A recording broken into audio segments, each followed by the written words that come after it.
Let me welcome Mr. Sathayanarayna, who is Secretary to the Peenaya Industries Association, one of the largest industrial association in Bangalore, Karnataka region. So, welcome.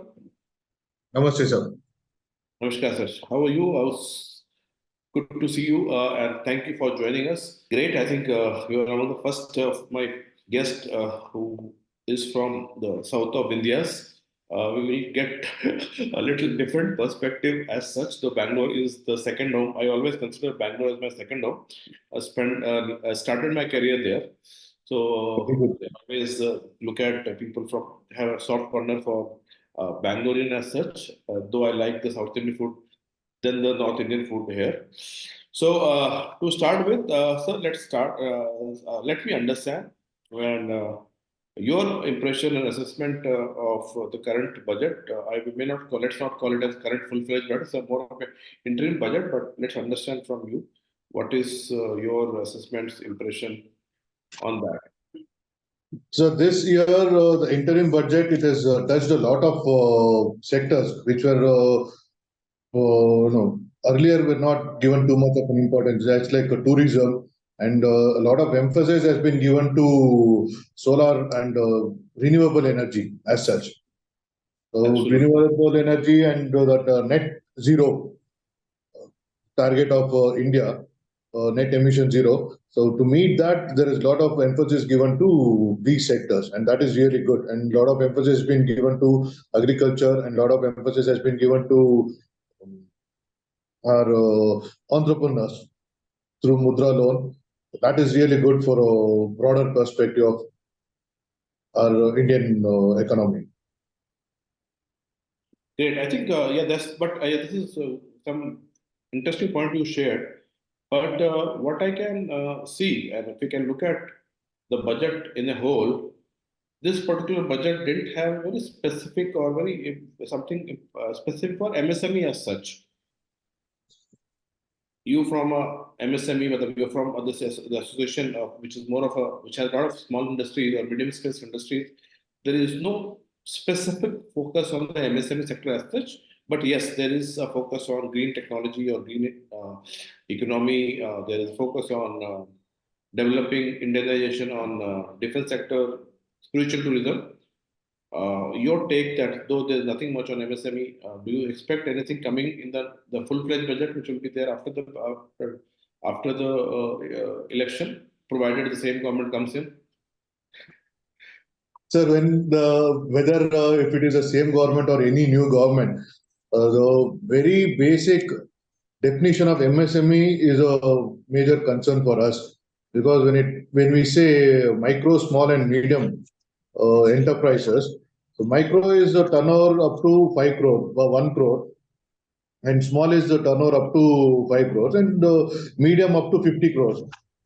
So here what happens, a person who's got a turnover of less than 5 crores and a person who's got a turnover of 50 crores, the problem that we face is completely different. So when we have policies that is being made, considering all micro, small, and medium as a whole, somewhere we are left behind on that. Yeah, I think the definition of has changed. I think now the medium is up to 200 crore, if I'm correct. Yes, sir. It is up to 200 crores, above 50 crores, above 50 crores, and up to 200 crores. Yeah.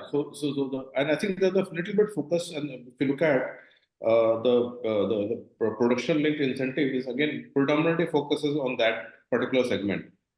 That's correct. Whenever when we say, fair battleground, a fair, pitch where everybody can compete, here a micro industry is competing with a medium industry, and medium industry is competing with a large scale industry and public sector units. If I am contesting on a bid, the HL is also contesting in that bid, and Tata is also contesting in that bid. So if there are 10 or 15 components, if my trade is only for one or two components, I'm left behind on that. So these comes under policy matters. So because this is a budget, we cannot discuss on the policy matters as such. So we have given a representation to the government, both state and central, asking them to have a separate industry, a ministry for micro and small. So we don't want any policy that is being given to medium that could affect micro and small industry adversely. That's a very So when we valid look at this point. budget, when we say, GST assets, the major part of the GST is generated by micro and small industries. And we are the biggest employment generating sectors next to agriculture. In spite of that, somehow we feel that we have not been given our due course on this. That's a very valid point. It makes a lot of sense if you can keep micro and small as recognize them as a separate sector altogether or separate segment altogether, and Yes, sir. focus on developing them so that they can move from a smaller to a micro to a medium scale. Yes, sir. Mindset is also changes there because there's a need of a shift of mindset of a small business to a medium business, because when you move from a 50 crore turnover or 5 to 50 crore to 50 to above, the challenges, the issues are totally different than what you have when you are running a smaller business. That is true, sir. That is true. There is a need to be a little bit more relaxation given for the compliances for micro businesses or smaller businesses vis-a-vis a medium scale business, because the cost of compliance is quite high for micro businesses, small businesses. And That is true, sir. That is true. I think there is a need for a government to really step in there and support micro and small, because here the maximum number of employment being generated by them. That is true, sir. This budget has talked about a lot about startup as such. Specifically, there's a corpus being created for R&D, and I'm sure a lot of small, if not small, there are a lot of small businesses fall in the definition of startup. What is your view? And specifically, they're talking about investment in R&D, and with small businesses can definitely look at that corpus to look at fund their growth in terms of R&D spends and all. Sir, startup as such is in its nascent stage. So you mentioned both small business and startup. So there is a major difference between a small business and startup. When we say small business, the market is already mature. If I'm having a particular production unit, so as a small business, I know who my customer is, where my market is, and where I can procure my raw materials and everything. So everything falls into place. When we speak about startup, so somewhere it is make or break kind of a thought. So startup is majorly associated with our IoT, Internet of Things and other things. So when we say startup, a particular idea whose time has come and nothing can stop that. So unfortunately, a major fund goes into R&D, and only 10% of the startups have been able to survive beyond 5 years. So that is a very sad part. We want a lot of startups to come. We want a lot of entrepreneurs to grow. We want a lot of employments to be generated by that. So that is something we are looking forward to. So let me ask you about this two specific sector one by one, and then get your view, because how, as an association and industry body, how you are working with your members to help them move toward the green economy, because there's a lot of focus from the government towards green growth with EV vehicles. There is a solar energy generation. What is have you are you discussing with your members to move toward that, and what kind of roadmap as an industry body you are taking there? So, sir, as an industry association, we are very much for sustainability. So we want to grow. We want our future generation also to grow. We want the environment to be protected for a very, very long time to come. So we give a lot of emphasis on ESG also. And sustainability and EV batteries, we have a lot of manufacturers who are into EV manufacturing, EV batteries and electric vehicle manufacturing sectors. So we are supporting them a lot, and we have a very, very close connection, interaction with pollution control board, both state and central pollution control board. We make sure that our members are following all the compliances on that, be it procurement, be it extended producer responsibility, all those things we keep track of it, and we create a lot of awareness to our members on all these aspects. And when it comes to solar, commercial and industrial solar is a lot different when it comes to our regular residential solar. So we have a lot of emphasis on that. And recently, with our regulation commission, electricity regulator, they have agreed for peer-to-peer transfer of power also. That's great. So that will lead to a lot of benefit to our members. Yes, absolutely. And another sector which has really been given a lot of push and emphasis is the aviation. With Open Sky planning to have at least another 70 odd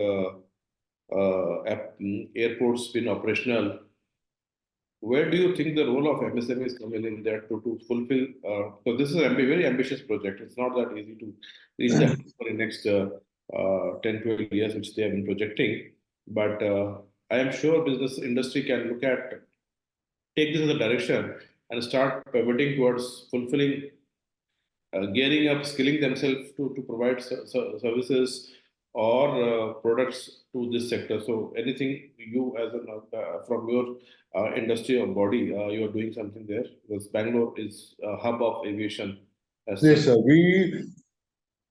We have a industrial area specific for aerospace industries. We have a separate industrial area for that, and most of our members are also supplying to aerospace components, both commercial and defense sectors.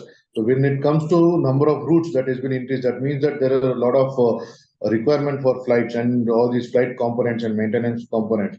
So when it comes to engine manufacturing, we have Pratt and Whitney, we have Rolls-Royce, and we have other companies which supply to all these aerospace components, and that is a kind of a boost to us also. And recently, a Boeing manufacturing unit has been inaugurated in our Bangalore aerospace plant. So that also has increased a lot of scope for our employment and production linked incentives also. Great. Before we come to an end of this discussion, we expect a new budget coming up in next maybe 3 months' time for this year. Just please laid out 3 or 4 expectations, industry expectations from the new budget, so that whenever it comes, whoever comes in the government, whoever is the new FM, may think about it. Can you repeat it, sir? I did not What get are you the that. expectations from the new government in terms of the budget, which will be the full-fledged budget, which may come after this election, maybe in the month of June or July? What is your wish list, which you from Well, the as I told you, we want the government to consider micro and small as a separate entity. We don't want to be mixed with the medium and large scale industry on that. The policies that they issue should be separate for us. And although, even though we are a major contributor for GST and employment, we have our own needs and we have our own requirement. We want those things to be addressed. We want more ease of business for export, and we need ease of access to public sector companies, where we don't want to fight with my medium and large scale industry for these orders.